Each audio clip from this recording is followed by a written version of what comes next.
hell of a lousy hunter. And he looked at me and said, "What do you mean?"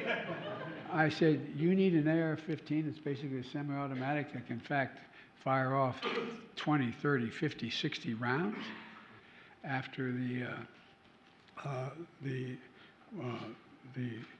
assault weapons ban lapsed, because it only can last for 10 years. I couldn't get it done again."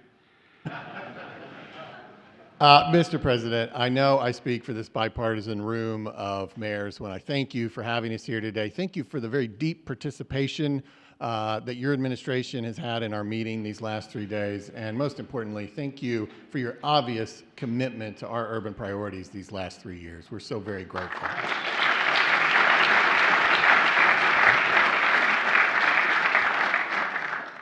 I want to ask a quick question. You alluded to this a little bit. I think I can give you an opportunity to expand on it. Obviously, as mayors, we face countless challenges and opportunities, but it seems that at the end of the day, the most important one is always public safety. Obviously, public safety and law enforcement is often thought to fall under the jurisdiction of local government, but we have long had a partnership with the federal government in that. And I think we'd all just love to hear, obviously we're gratified, as you alluded to, that crime rates have fallen across the country this past year, but I think we'd all love to hear, what are your thoughts and plans moving forward for how the federal government can partner with cities to continue that momentum and to help us keep our communities safe? We'd all just love to hear, obviously we're gratified, as you alluded to, that crime rates have fallen across the country this past year, but I think we'd all love to hear, what are your thoughts and plans moving forward for how the federal government can partner with cities to continue that momentum and to help us keep our communities safe?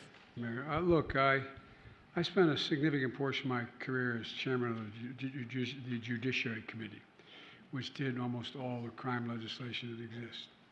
And in the last administration, in 2020, for example, we had the largest increase in murders we ever had in all America. Not blame it on that president particularly, but think about what was happening.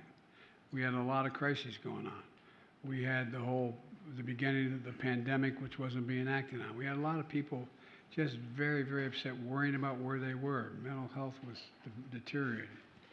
And so when I got elected, I acted to turn it around. And so if you, in 2023, violent crime came down significantly. It's one of the largest yearly declines of homicide ever. The American Rescue Plan, which was a very, very big facility for you to draw on, was one of the largest investments in public safety ever. More police officers are put in the beat, invested in violent prevention, and you know, this 16-year-old kid was able to buy an AR-15. Anyway, Our second and last question comes from Mayor Katie Rosenberg from the great city of Wausau, Wisconsin. But my point is, it just is, look, exposure to lead impacts on brain development. We know that, particularly as it's developing, hazards to the health of people.